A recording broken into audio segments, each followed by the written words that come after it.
Assalamu Walaikum. Hello friends, how are you? Welcome back to my another video. In this video, I am going to show you how to put text box over a picture in Microsoft Excel. Let's get started. At first, you have to open your Excel workbook.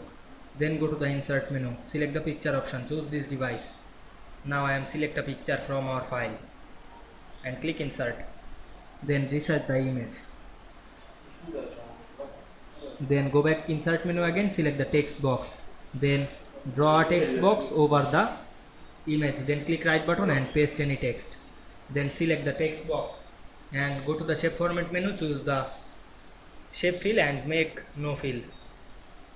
Now we can see we put text over a picture in Excel very easily. I hope you enjoyed my video. Please like, comment, share and subscribe my channel. Thanks for